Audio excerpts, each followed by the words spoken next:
Okay, I'll tell you straight up, God punish you and your family. Idiots.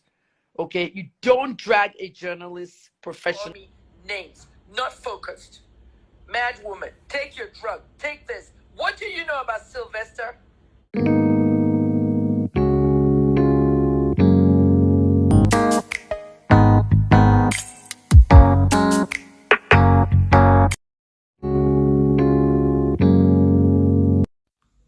E don right though, my people. My people, Kemi Olunloyo don come out for our Lollywood actress Ada. My people, this matter I try settle am, I no fit. I even call Kemi on phone. Kemi say make I keep quiet, me Africa France. You say wetin me know concerning journalist. She pass me back, me wey be blogger. Ha, my people, this one wetin she do me pay me sha, e just pay me. So Kemi Olunloyo come out for Ada. My people, no be small thing o, there is fire on the mountain. The way that the free stay talk for this matter. My people, una know wetin happen. The way no, e short this one pay me well well. My people, e no good be that dey laugh person with something, e no good. Kemi Olunloyo come use this woman dead child take laugh am. My people, e dey painful sha. E dey painful. I try settle this matter. Kemi Olunloyo dey say make I keep quiet. Oh, me wey be blogger, I call Kemi Olunloyo for phone. I even call Ada. Ada still respond to me say, my sister, don't worry, calm down. He say she won't beat some sense into her. Abeg, I speak that English well. He say he won't beat some sense into Kemi Olunloyo. My people, this one shock me oh. Okay oh, my people, I go leave una make una watch the video. No be small fight for you oh. Make una watch the video. Abeg, una follow me share. Facebook, make na share am. My people, abeg make una leave una comment below. The way when I say call Kemi, so na bad I do. As a blogger, e no dey ram say I fit call journalist say make e settle matter, make the matter just go just like that. Na make me I carry the matter come give una for social media. I carry am come on here say make una follow me settle the matter because this one don pass my power. E don pass my power oh. E don pass. E don pass. E don red. Make una wash. My doctor. Okay? I've been going to see the doctor because of my ear, nose, and throat. So when I go into the doctor might say, Dr. Kemi, Auntie Kemi, blah, blah, blah. She's told, like, what's the latest, blah, blah, blah. They get to know. So when you were doing that video, I said, these children are here. Nobody has been flown abroad. That's the first thing that went on social media. The children have been, flown abroad. They fled the country, blah, blah, blah.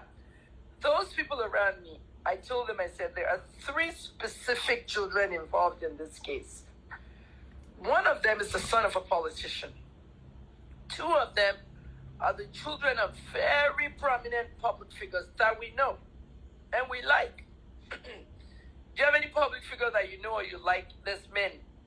The mistake his parents made was to run to social media with that child's video.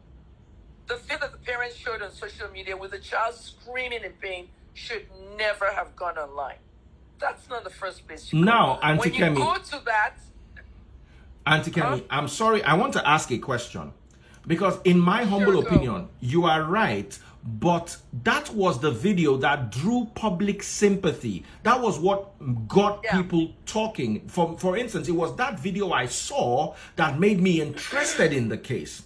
So even though it might not be a good legal strong point, in the court of public opinion, it is a weighty punch that the parents threw. So in my opinion, I know you might disagree with this, but I think it was, at the end of the day, quite useful. Well, social media was created for socializing, but in journalistic and criminal terms, freeze. I've been a journalist 27 years, and in those 27 years, 10 years out of it, I solved child murders, the shooting of children in Canada. Okay? So I know what involves this kind of cases. I want to compare it to what you just said. When you're dealing with children that are dead, and you're dealing with the shooters or the killers of these children, and those killers or alleged killers are children themselves, under 18, then you have a problem. In Canada, we can be arrested for just revealing the name of. Sylvester's parents killed this case.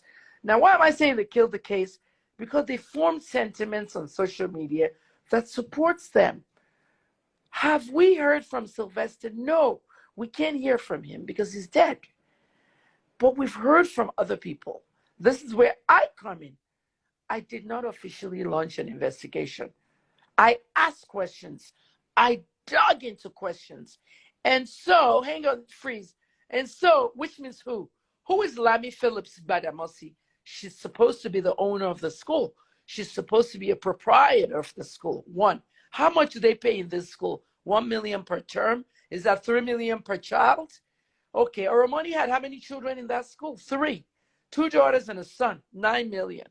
What does he do for a living? You got to dig into all this stuff. Remember, when Fatou Yibo and Busola were fighting this rape case, when Sheito and Dibanjo were fighting theirs, when Kashi was pushed from a balcony, according to people who said Barry J did it, when all this stuff was happening, remember, the mainstream media did not get involved.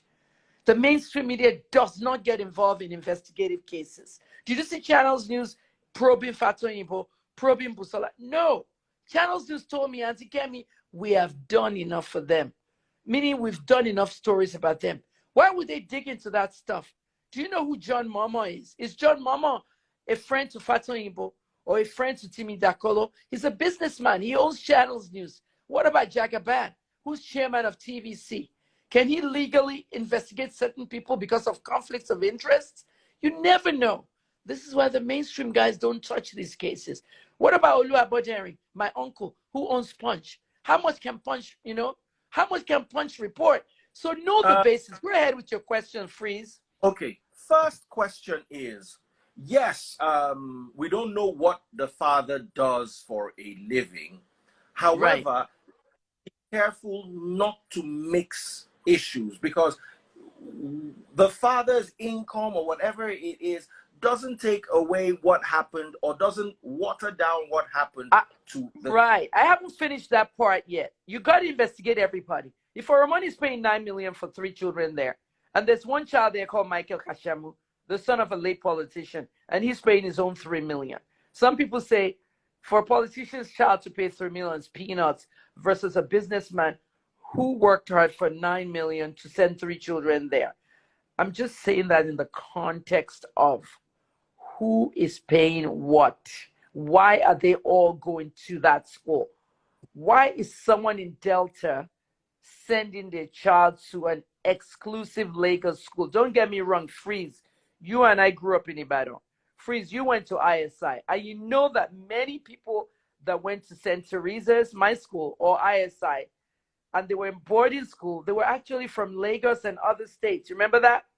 There are many children that came to boarding school that were living in Lagos. So when the end of the term comes, you know how they pack their load now? The parents will pick them up or they go and carry moto eku. Abi? Okay. They were not coming to St. Teresa's because, and this is why that Oromoni girl was cursing me out on Twitter. Okay. When you're cursing me out, you don't want to say God punish me. Okay. I'll tell you straight up, God punish you and your family. Idiots. Okay, you don't drag a journalist's professional reputation because your cousin died. Okay, you don't tweet that the stupid woman has been paid. No one has paid me. Okay, Annabella or Ramoni. Nobody pays me. Okay, because if all these people have been paying me and all that, I'd be a billionaire and I wouldn't be sitting here. So stop it. Listen to the fact. The truth is bitter. Sylvester Oromoni wanted to belong. It is called peer pressure. Peer pressure. Simple. It happens every day in schools, whether it's boarding or not. I want to belong to that group. I like that group. They didn't allow him. Sylvester was scared. Now, many things he was saying. Hey, Magic King back, we thought he freeze. It be very important. Because this is the part that we always say. in journalism. Dead men don't talk. Okay? He was very scared of some things he saw. And he couldn't say it all. He has mentioned the 5 people that bullied him, allegedly bullied him. I have to say allegedly because they're allegations. Why hasn't his parents listed those people online? They know they can't. They know they can't because those are minors and it's not proven. And they know that it will damage the case. That is why they showed that video of that poor kid, okay, in pain and suffering. That video made the situation worse. Everyone in that video needs to take a lie detector. The only thing that will help this case right now is to bring in a lie detector. Let them all take a lie detector. Sylvester was said to be, too many questions, Freeze, let me talk. Was said to be scared of some of the things he saw other bullies doing. He wanted to belong to this one group because if you're in their group, you may not be bullied. Do you know that? If you are in their group, you might be their houseboy, you might be the one. I saw this in Port Harcourt prison, where some of the girls in cell 2, they want to hang out with the cell 1 girls, but they knew they were not our caliber. Okay, cell 1 was called GRA. Sorry, hey, Frizzle. Like, don't be angry, but in this particular instance, we don't have proof, and Sylvester is late. He's no longer alive to defend himself. You now, have to use the law. You have. There's what you call a dying declaration. I do know that. Whatever said as he was passing is considered weighty in law, and he mentioned these people saying they bullied him. You have an alternative perspective, and unfortunately, we don't have evidence to prove your alternative perspective. We have evidence. I have evidence. Oh, you have evidence? I have evidence. I told you now in the first video. That's if the court calls me into that, if the courts subpoena me, okay, into that courtroom, the testimony I will give will damage that case for that family. Nigerians want them to win and everything. That's not what's going to happen. So what's going to happen is this. Do you know how many cases I've done? The prosecutors can't bring me in if Fatoyinbo's case was ever charged to court, because I will prove people wrong. That's, if you're bringing a journalist to a case, you're taking a huge chance because there are receipts. This is the reason why Deji Adeleke was told not to sue me. Okay, because I said some things about Veronica when she was alive. I still have her conversations on the phone.